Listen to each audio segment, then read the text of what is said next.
Hello, data enthusiasts. This is Chris Detzel, and I'm Michael Burke. welcome to Data Hurdles. We are your gateway into the intricate world of data where AI, machine learning, big data, and social justice intersect. Expect thought-provoking discussions, captivating stories, and insights from experts all across the industries as we explore the unexpected ways data impacts our lives. So get ready to be informed, inspired, and excited about the future of data. Let's conquer these data hurdles together. All right, welcome to another Data Hurdles. I'm Chris Detzel, and I'm Michael Burke. How you doing, Chris? Michael, I'm good, man. It's nice and hot in Dallas, Texas, but doing really well. How about you?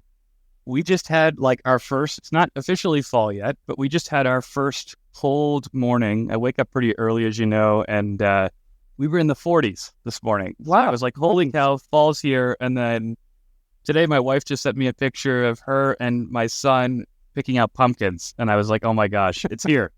It's almost We've got the pumpkin beer, we've got the pumpkins, the cider donuts, everything's coming together. So it's a good time. My favorite time of the year. So yeah, it's a fun time. And so, Michael, I'm going to have you, we have a special guest today. I'm going to have you kick it off and introduce him. Yeah, today we have Robert Hodges, CEO of Altinity. Altinity is a company specializing in ClickHouse, which we'll get into in a little bit, offering services, training, and support for users of the open source columnar database management system, and it was founded in 2017. So to kick things off, Robert, could you share some of the insights into your background as a software professional and what led you to get involved with Altinity? Sure. Thank you, Chris. Thank you, Mike. Great to meet you guys, and thanks for the invite to come on the show. So, yeah, let me start with just how I got involved in IT and computers in general. It actually started back in January of 1972. I was in middle school. That's a while ago, and our science teacher had heard about these things about computers, and he thought, hey, we ought to have that. And so back in those days, you didn't just buy a computer and, put it on a desk somewhere. You got a subscription to a time-sharing service. So he signed up for this, and it came with, they delivered this teletype, this Texas Instruments teletype, an acoustic modem, with the phone line, and a book with a red cover on it that said, Introduction to Washtenaw Computing Services and the Basic Language. And you could sign up for an hour anytime you wanted. And obviously, because nobody had ever heard of this stuff, it was pretty easy to get a slot. And so I just signed up and I started reading the book. I figured, it said the first thing it told you was, how to dial the number of the time-sharing service, Washtenaw Computing. And, at that point, once you were connected, you could just start typing in commands in the basic language. And that's how I started. I wrote my first program. It was a geography quiz written in BASIC. What's the capital of Virginia? Richmond. So that's how I got into it, and it just went on from there. I've never done a CS degree. I think my last formal computer class I took in the late 70s, but I've read a lot of manuals, and I love math, and I've done a lot of programming over the years. So it turned into a professional job by 1978, and I've been doing it ever since. So that's how I got in. Yeah. No, I was just going to say, what a great story. My current founder of the company I'm working at, Boston Venture Studios, was a very similar first entry to computing. School purchased a computer.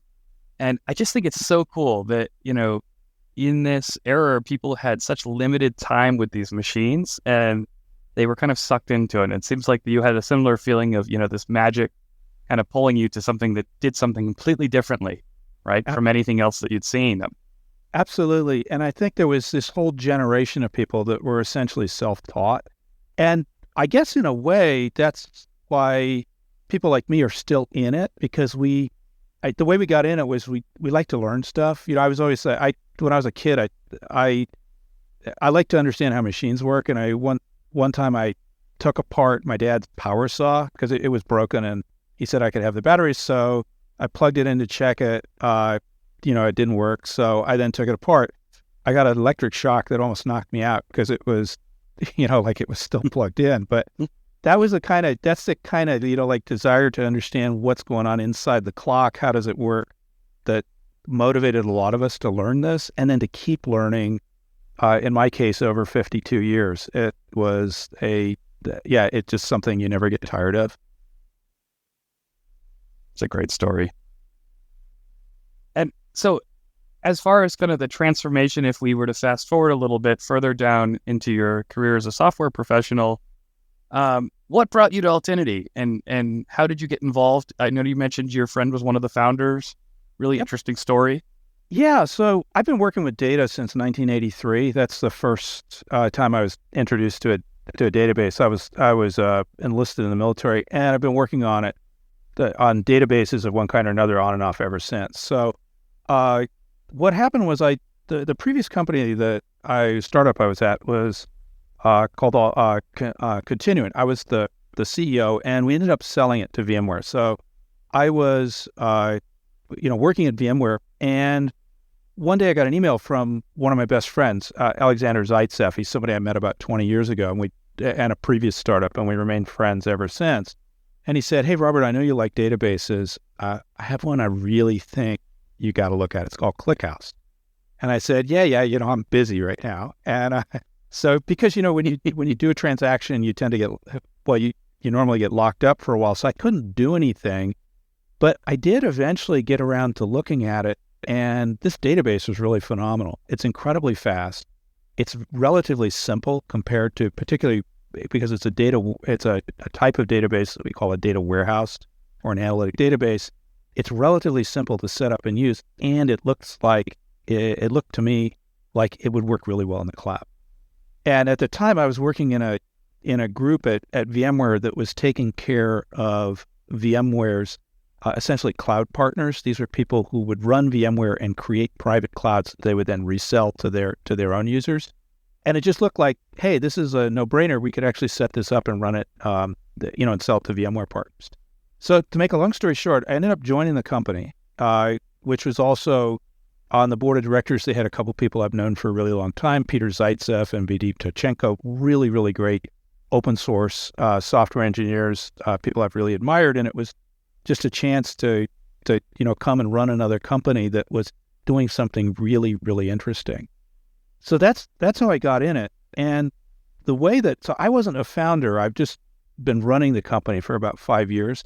The way that Alexander decided to start the company was he was running the analytics or real-time ad business in the Bay Area. They were using a database called Vertica, which was a pioneering data warehouse invented by Mike Stonebreaker and some of his pals. And Alexander was having scaling problems. And it wasn't just that it was licensing costs. It could not use the hardware efficiently enough to be cost effective in processing the tens of billions of events a day that they needed to process in this business. And so he ended up trying out ClickHouse. It had recently been open sourced by Yandex, the original developers. He tried it out. He's Russian. He wasn't bothered by the fact that the documentation was in Russian or missing. And it was phenomenal. It was incredibly fast. It was incredibly cost efficient. It's very, very good at using hardware and using cheap storage. But it was really raw. So he decided to start a company to be a service bureau for this. And then with the idea that we would, that company would eventually run it in the cloud. So he did that in 2017. I joined in 2019, and we've been growing ever since. I love it. It's almost similar and runs parallels to the stories of companies similar to Databricks, right? Yes. An open source tool that was founded, and then their whole business model as a service on top of that. Really interesting. Please go ahead. No, go ahead. Yeah, it definitely. But there's such innovation around open source. The reason is that these open source products tend to have very good product market fit. That's the way sort of VCs describe it, because a lot of the features are put in by users who have the problem themselves and are putting in features to solve it. And so Spark developed in many ways that way. It started as a lab experiment about a mile from where I live, at the at the AMP lab at the University of California in Berkeley. ClickHouse was designed to solve a problem in web analytics where they were using MySQL databases to do analytics, kind of like Google Analytics. And it just couldn't keep up. It couldn't scan the data and answer people's questions fast enough. So the guys at Yandex developed a database that solved that problem. And then it turned out it was useful for a bunch of other problems. And then, of course, when they open sourced it, it just went crazy. I love it. And for our audience, can you just walk through quickly, we have a wide range of technical and non-technical users that join the podcast. What is ClickHouse really used for today? And how is it used in the industry? Sure. That's a great question. So first of all, it's important to understand what it is that's special about databases. And the fundamental, if you want to call it the fundamental theorem of databases, is that the placement, that is to say, the location of data and what is contiguous to what is everything. It's the thing that determines more than anything else what your performance is going to be like. So ClickHouse is what's called a columnar database, which means that it stores data in tables. So you can imagine them being like Excel spreadsheets. But when you actually go in and look at where the data is stored, it's stored in columns. So, for example, if you have a table with 5 columns, you will go in and you'll see 5 or some multiple of 5 files that contain the data. You can think of it as being in arrays. And the reason that we use this storage organization is because it's extremely good for reading data and asking general questions about very large data sets and getting answers back quickly. Why is that? Well, you can, first of all, if you ask a question and you have a big table, which is 100 columns wide, and you only ask it on 3 columns, you'll only read those 3 columns. You won't have to read every row of the database. Yep. That's right now, 97% of your data is dropped. Second thing, when you organize things in columns, you can compress the data very well. So this lends it because you have the same data type. So you can get compression rates of up to 90%, which are common, and then far higher than that in extreme examples. Third thing, it lends itself to parallelization very well. So for that reason, ClickHouse is extremely good at any problem where you have very large amounts of data arriving. You want to react quickly to that arriving data, sort of like as soon as it hits the database, you want to query it and say, hey, there's something interesting. And then you want to be able to scan back through the history of the events that have arrived in the database and learn more about the thing you're seeing now based on its history. Well, there's a bunch of business problems that have exactly those properties. Web analytics is a great one. So every time you touch a website, there's a record goes in a log, and you want to then explore that data to find out why are people dropping out, for example, dropping out of funnels, not getting to the page where they do something. Network analysis using flow log, analysis of mobile and telco data, using what are called call detail records so that you can figure out whether you have provision capacity or figure out, where you should place ads. Log management, observability, valuing assets and reacting to events in financial markets, and then finally security, where you just have a flood of events, often tens of millions or hundreds of millions per second, arriving from all kinds of different sources. You want to recognize when something interesting happens, like a server making DNS requests to a known malware server, and you want to get back in there and quickly figure out when did this start, how widespread is it, so on and so forth. That's what ClickHouse does, and it's not just that it does it well, it does it so well that it's in fact in some cases enabled entirely new businesses that can depend on the ability to react to data quickly. You know what? I think that may have been the most elegant response I've ever heard about a columnar database. That was incredible. Thank you. Well, it's kind of my job to do that, so I can't really take credit. So, I think that, for everybody on the call too, it's really important to understand that this type of database is just, imperative. It's of utmost importance for anything that's real-time streaming, that not only has to get somewhere in real time, but also has to change or transact in some way where it's like you're looking at aggregates of a data or Right. When you're talking about thousands and millions and billions of columns of data and rows, it needs to be fast, and it has to be parallelized so that multiple things can happen at once. Absolutely. Really interesting. So, go ahead.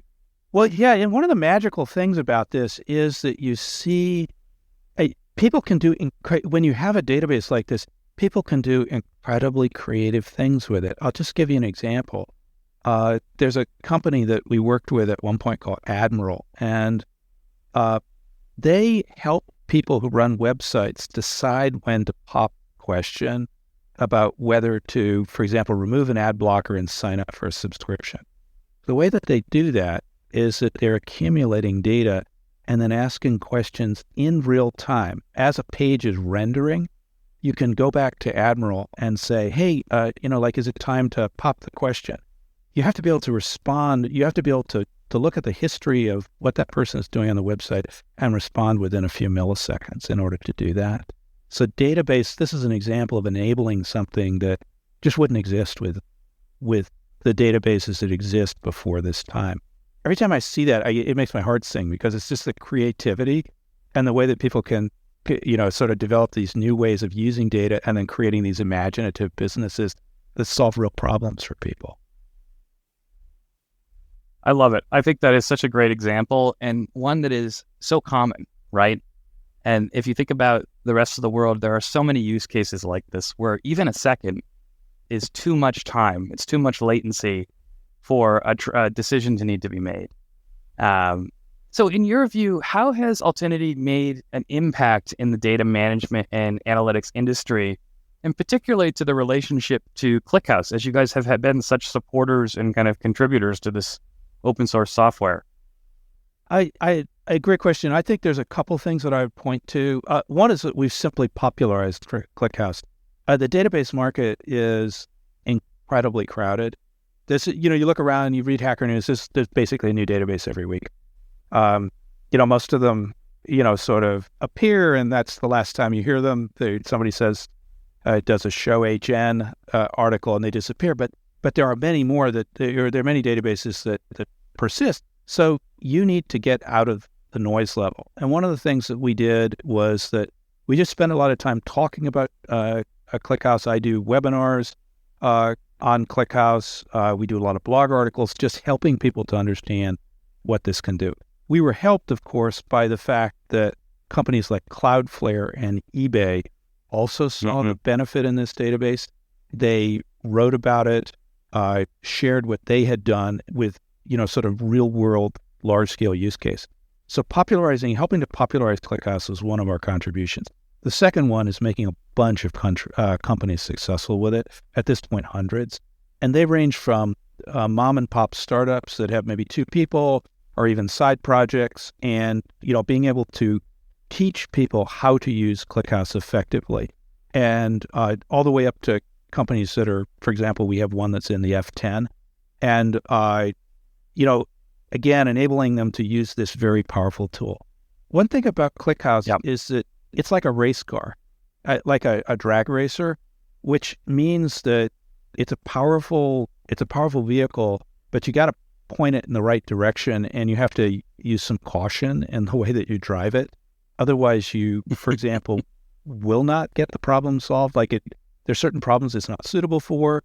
That's one issue. And then for problems that it is suitable, you have to understand a little bit, or work with somebody who understands how it works underneath, because that's what gets you the speed. Like if you want to get those, 10 millisecond response times, you really have to know a certain amount about how ClickHouse works inside. That's how you get that performance. And we do that, and we do it in all kinds of environments, from our cloud all the way to people who are shipping, embedded appliances. I love it. And I feel like there are so many use cases where that optimization, when you talk about 10 milliseconds, for people that haven't had to get to that kind of sub-second latency, it is an art beyond anything else, right? These guys know the products in and out, but they're also incredibly creative, right, in how they optimize and solve these types of problems. Right.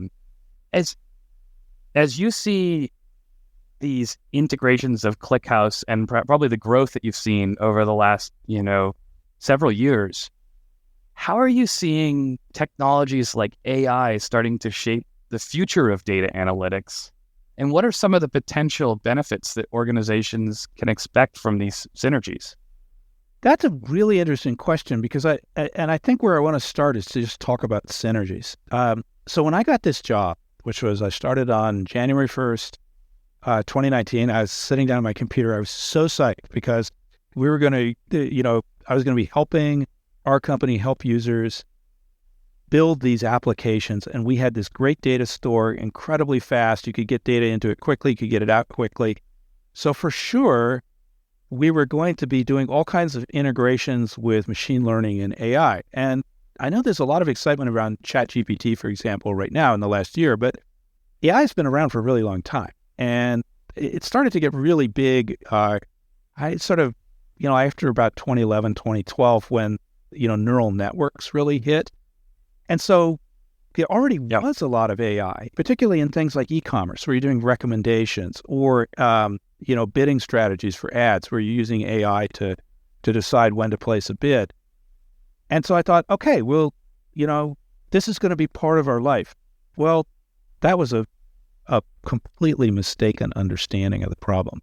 Turns out, I probably had one customer out of hundreds that was serious about asking about AI integration with ClickHouse. What everybody has in fact asked for is visualization. So the pattern that you see with ClickHouse is that people use it because it can sift through very, very large database, very large data sets very, very quickly and do it in different ways, kind of slicing and dicing. And so what this requires is the ability to launch those queries quickly and then, for example, show them visually, show them in graphs.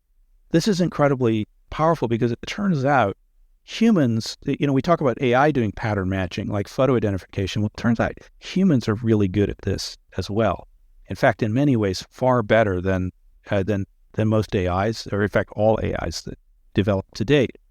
So that's actually been our world. And it has taken a long time for us to understand how it is that these real-time data warehouses, which is what we do, coexist with AI, because AI is, of course, being used in, widely in businesses. And what it turns out is they kind of run in parallel in the use cases that we see. So they feed off the same data.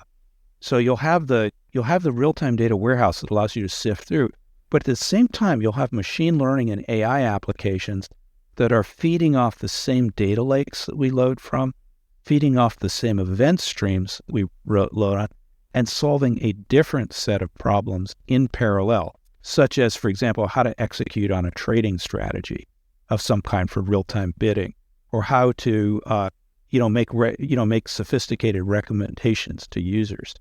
These are things that so I think part of this is to understand sort of the coming merging and synergy between these is actually to allow these things to work as efficiently as possible together.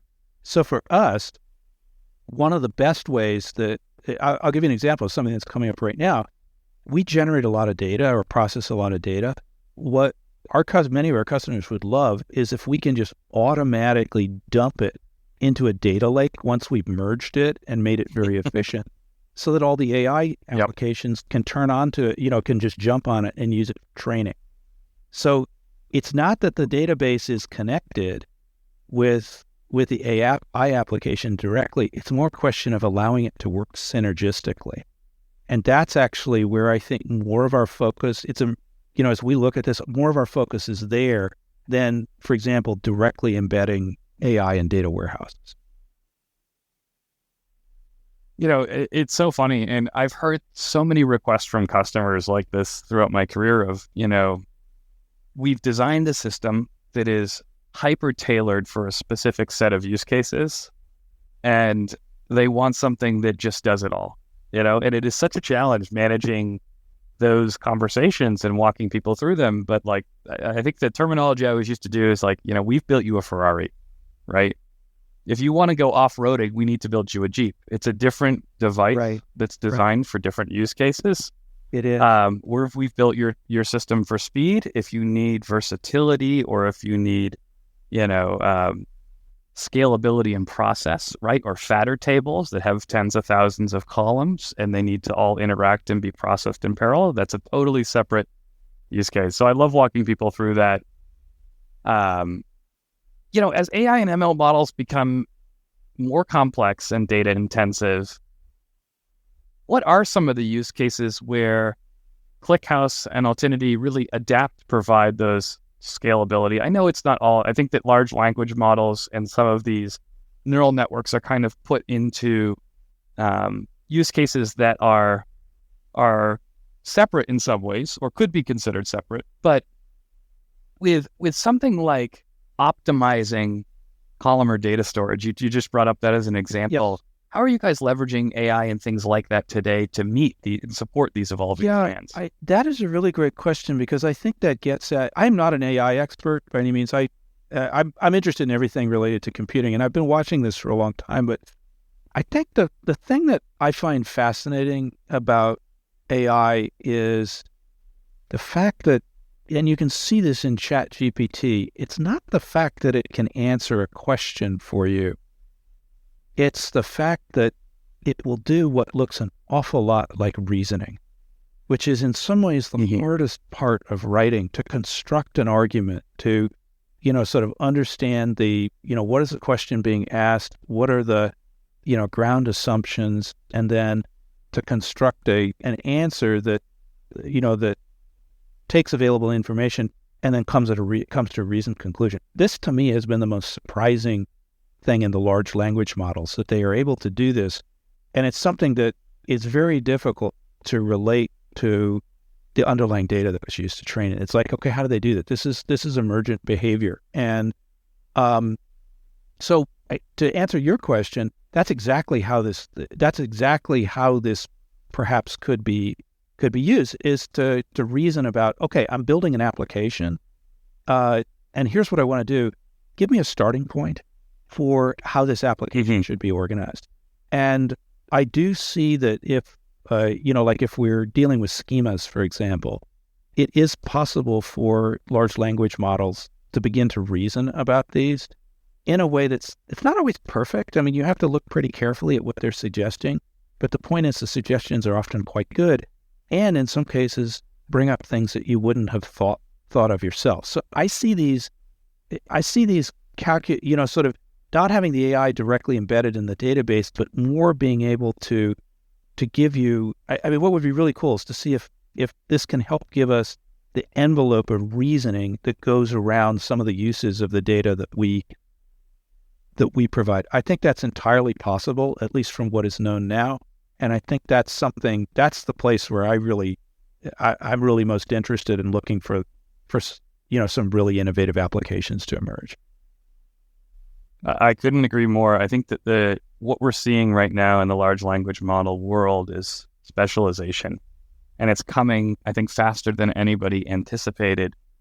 You see the generalized models like what Google and Azure and Facebook are coming out with, right? But then if you dig a level deeper, you're starting to see, the med tech world completely changing, right? Mm-hmm. And we're just at the beginning of this huge depth and kind of transformation, I think, in the medical space. Same thing with insurance or any of these areas where complex reasoning is really required. A database design, DevOps, there's all of these areas of opportunity for large language models to not necessarily solve anything on their own, because I don't think that they are quite there, but certainly be a second set of eyes, help as an advisor, and actually enable these experts to move at speeds unlike anything they were able to before. Right. I'm personally a weak AI person. In other words, I think that AI will be used most effectively together with smart humans. And you can see that this is, I already use I mean, if I'm stuck, like I go to ChatGPT for ideas when I get writer's block, it's really good for that. Yeah, it's not, it's great. Perfect. Yeah. But it throws out some things. It's like, okay, wow, I hadn't thought of that. And then you can play around with it. So I think you're right. And I think the ability to narrow the focus and perhaps get better answers, because the general purpose models, one real, sort of practical problem with using the general purpose models is they give you answers that are close enough to being right that even an expert cannot easily determine where it's wrong. And that's actually a real trap. Right.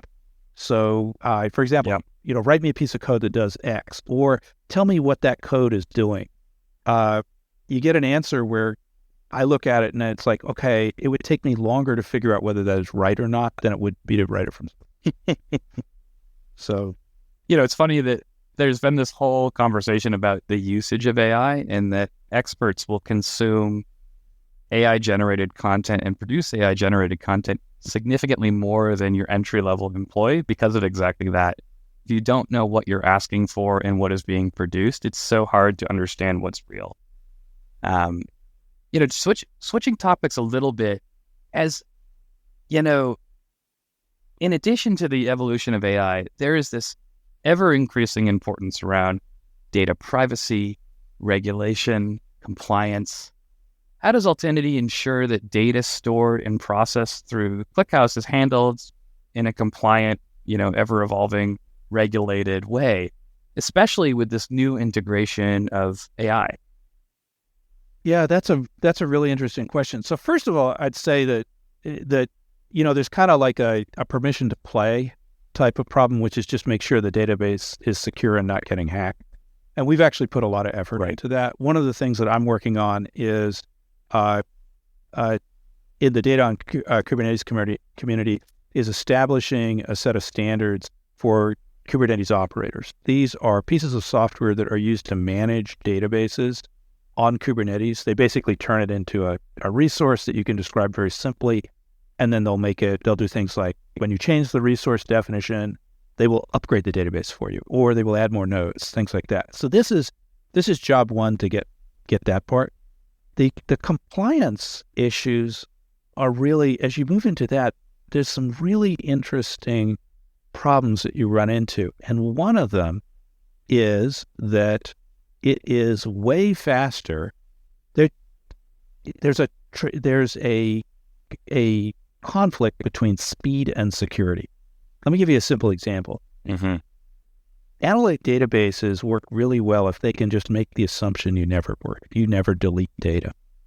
Because it's actually kind of, if you say, hey, I've got a user and I need to delete that person's history from our record of analytic information that we're using for web analytics, that's actually a really expensive operation if you have a database that, for example, spans 50 nodes and has has a petabyte of data in it. You have to go out and you have to find all that person's data, and the arrangement of that data, if it was done for speed, doesn't necessarily make it easy to find that. Moreover, you may have to rewrite enormous amounts of data to just remove that person's information. So one of the real challenges is and something that we help people do is lay out, in multi-tenant systems, lay out the data for the tenants so that it's actually still easy to find and the queries are still fast, but at the same time, if you have to drop the tenant, you can do it quickly and only rewrite, say, 1% of your data as opposed to 50%. So that's a really common problem that comes up. And for us, it's, like one of the things we have to explain is in analytic databases, you can divide tables into parts, and this is a sort of basic organizational principle.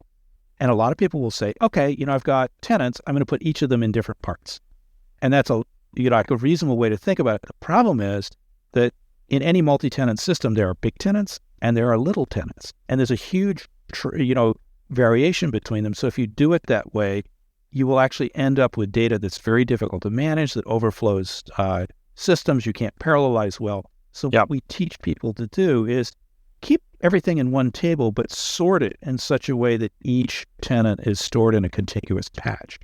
That's easier to manage.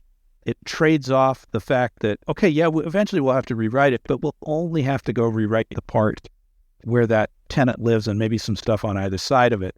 We won't have to, so we can still have speed, but we can also be able to, implement things like right to be forgotten.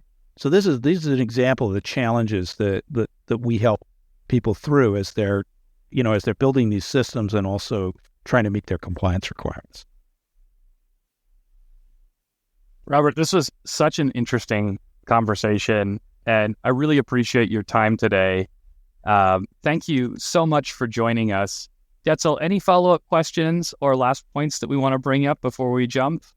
No, this is really good. And Robert, thank you so much for coming on to Data Hurdles. And, we look forward to getting this published. And so that's the end of our podcast for today. And thank you for tuning in to Data Hurdles. Please make sure you rate and review us.